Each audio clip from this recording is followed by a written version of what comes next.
তো আমার মতো কে কে আছেন যারা এই নাগা চিকেন খেয়ে চোখ নাক মুখ একদম ফুলায় ফেলেন? আমি কিন্তু ঠোঁট ফুলায় ফেলছি, চোখ দিয়ে লাল হয়ে গেছে, পানি বেরোইতেছে, কান দিয়ে মনে হচ্ছে ধোঁয়া বেরোইতেছে, তারপরে কিন্তু আমি খাওয়া ছাড়িনি, খাওয়া কিন্তু কন্টিনিউ করি। তো আসসালামু আলাইকুম, কি অবস্থা সবাই, কেমন আছেন? আশা করি ভালো। তো আজকের বিকেলটা আমরা একটু ঘোরাঘুরি করে কাটালাম। তো তার আগে একটা কথা বলে নিই, সেটা হচ্ছে আপনি ফেসবুক পেজে অবশ্যই রিলস ভিডিও আপলোড করবেন, কিন্তু পাশাপাশি একটা করে বড় ভিডিও আপলোড করবেন। কারণ বড় ভিডিও যদি আপলোড না করেন তাহলে আপনার ওয়াচ টাইম কিন্তু ফেসবুক একা একা কেটে নেয়।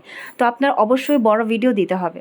তো কথা হচ্ছে আজকে বিকেলবেলা আমাদের এলাকাতে আমরা ঘোরাঘুরি করলাম, সেটা হচ্ছে পাশে একটা মেলা ছিল। মেলার মধ্যে তেমন কিছু ছিল না, নাগরদোলা ছিল, তো ওগুলা কোথাও নিয়ে গেছে। তো এরকম বেলুনের খেলা ছিল একটা পিস্তলের। তো আমার ছেলে এই জীবনে ফার্স্ট এই খেলাটা খেলছে। তো ও খুব এক্সাইটেড, কারণ ও আগে কখনো খেলে নাই। আলহামদুলিল্লাহ সবগুলা বেলুনেও ফুটাইতে পারছে। যাই হোক, আপনাদেরকে একটা কথা বলবো, সেটা হচ্ছে অবশ্যই বাচ্চা কাচ্চার সাথে একটু ঘোরাঘুরি করার চেষ্টা করুন, ভাইয়ারা আপুরা সবাইকেই বলতেছি। কেননা সারা জীবন কিন্তু আপনি যদি ভাবেন যে না এখন না ঘোরাঘুরি করবো না, ফিউচারে ঘোরাঘুরি করব, সেটা কিন্তু অবশ্যই ভুল ধারণা। কেননা একটা সময় গিয়ে দেখবেন আপনার শারীরিক যে শক্তিটা, সেই শক্তিটাও থাকবে না, ইভেন আপনার মন মানসিকতাও থাকবে না ঘোরাঘুরি করার। ঠিক আছে? তো এখনই যা সুযোগ আছে, বাচ্চা কাচ্চাকে সময় দেন, ফ্যামিলিকে সময় দেন, একটু ঘোরাঘুরি করেন, তাহলে দেখবেন মন মেজাজ সবই ভালো থাকবে।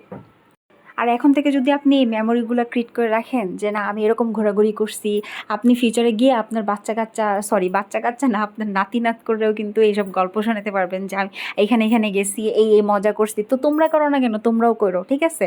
তো এই জন্য বলবো অবশ্যই আপনি ফ্যামিলির সাথে ঘোরাঘুরি করবেন, ফ্যামিলিকে টাইম দিবেন। একটা সময় দেখবেন এই মনে যে রংটা, সেই রংটাও থাকবে না।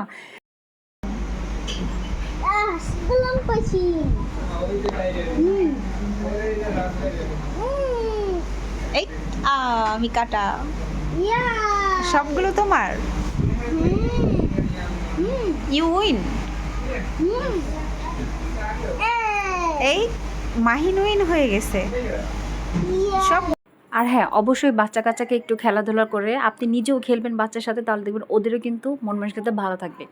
আর আজকে যেখানে গেছি সেটা হচ্ছে আমাদের কলেজ গেটের মট্ট একটা রেস্টুরেন্ট। এই রেস্টুরেন্টের আপনার বার্গার, তারপরে মিট বক্স সব কিছু পাওয়া যায়। তো আমার সবচেয়ে ভালো লাগে হচ্ছে এই জায়গাটার বার্গার, আর হচ্ছে ওদের কোল্ড কফিটা। তো আমি সবসময় যখনই যাই তখনই আমি এই বার্গারটা আর কোল্ড কফিটা অর্ডার করি।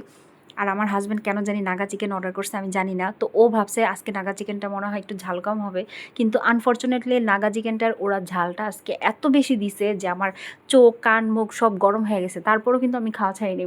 ও আমাকে বারবার বলতেছিল যে তুমি খেয়ে দেখো তো, তুমি পারো নাকি। তো আমি বলছি ঠিক আছে তুমি খাও। ও মাত্র 2 পিস খায় আমারে বাকিটা দিয়ে দিছে। তো খাওয়ার পরে আমার অবস্থা খুবই খারাপ হয়েছে। আমি কিন্তু তাও হাল ছাড়িনি, শেষ করছি।